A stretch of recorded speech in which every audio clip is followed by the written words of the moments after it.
Hi, it's Kenneth Goh, Editor-in-Chief of Harper's Bazaar Singapore, and we're here at Paris, and I'm covering Paris Fashion Week. It is day 5.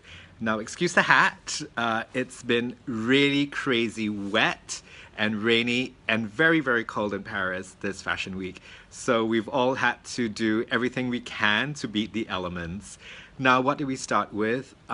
Probably one of my favorite brands ever, the Japanese designer Junya Watanabe, under the house of Comme des Garçons.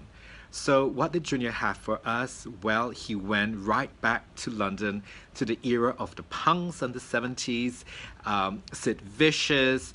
There was a real rock and roll energy tinged with this whole punk sensibility. So there was tartan, there was lots of shredded leggings and tights, there was purple leopard, there was brown leopard, there was checks galore. It was really quite British in its sensibility, but oversized and voluminous, with spiky tops and capes worn with tiered tartan miniskirts that look really special because they were actually tiered with fabric and quite stiff, so they actually create a lot of nice volume on the body, and he wore them with his interpretation of the Doc Martens. So it was British punk, but edged with couture sensibilities, and the Japanese do that so well because they really truly understand a sensibility, and they go deep into it, and they really explore what it means to them. The hair, the makeup was flawless. They had these amazing chokers with studs on them, but done in gold, so they look a lot more luxe and a lot more expensive. Junya really came into his own. It was truly one of the most beautiful collections, with the music, the vibe, the couture sensibility behind these enormous sort of pointy capes, but yet when you see the construction of it, it's not aggressive. The theme might be aggressive because it's punk, but because it is done in his lyrical way, it comes across as really quite fashion, quite beautiful, and quite lyrical. And then we move on to the house that everyone is talking about right now, which is the house of Comme des Garçons.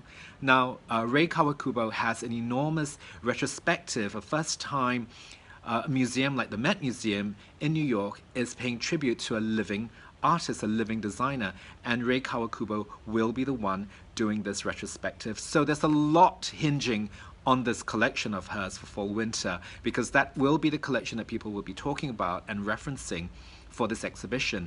And here she explored, I guess, relationships. It seemed outer-worldly. There were these bulbous papier-mâché dresses, gowns that were kind of sweeping and ergonomic in shape, no hands. The models really sort of did a walk that explored relationships, because there were 2 or 3 models and they were like making funny shapes and sizes and movements on the runway. And it was really kind of exploring women, exploring relationships, exploring kinship, exploring boundaries of what fashion means and what fashion really represents. And that's what I love about Rei Kawakubo. When you come out of her shows, you don't quite understand what's going on, but you do question the relevance of fashion and how does it sit with society today. And to the house of Nina Ricci, under Guillaume Henry, who was previously at Carven, he really has made a really beautiful exploration of what French chic and sophistication stands for.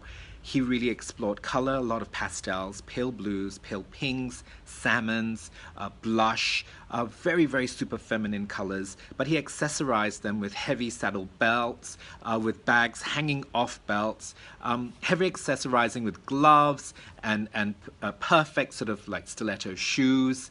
The peaks of skin and lace was seen through cutouts in the body. He had these amazing little satin shirts and seen peeping through with the lace bodies inside, but cut away as well. So you again explore and conceal the woman's body, and that's really an exploration that Guillaume is doing right now with the house of Nina Ricci. It's a very, very feminine house, a very old house that he's kind of reviving, because he's still playing on the house's codes, which is this femininity, this French chic, but making it young and making it modern with these strategic cutouts on pants, on dresses, on which was quite surprising and quite titillating, and on the blouses as well. When you see a little bit of the lingerie showing through, that was really quite sexy. He explored quite beautiful prints, large faces on dresses, and these again were held together with the strong, heavy accessories, which some might argue they were quite heavy, but to me it looked so chic, so sophisticated, so refined, and so beautifully styled that these will be the reference points that all the IT girls and all the KOLs, you key opinion leaders out there, you guys are going to be referencing Nina Ricci next season, and you'll be seeing it on street style everywhere. Girls will be wearing their satin blouses open with their lace body showing through, and you have Guillem to thank for giving their styling sensibility a lot of class and sophistication at Nina Ricci. So that ends my review today, day 5 at Paris Fashion Week. Come back tomorrow for day 6, and we'll see a lot more details, a lot more gossip. Oh, and one thing that I bumped into Nick Jonas, the cover boy for Harper's Bazaar Man last year. He's actually staying in my hotel, and he's here to support Rihanna at tomorrow's Fenty show, which I'll be reporting on as well. So I'll give you all the details tomorrow.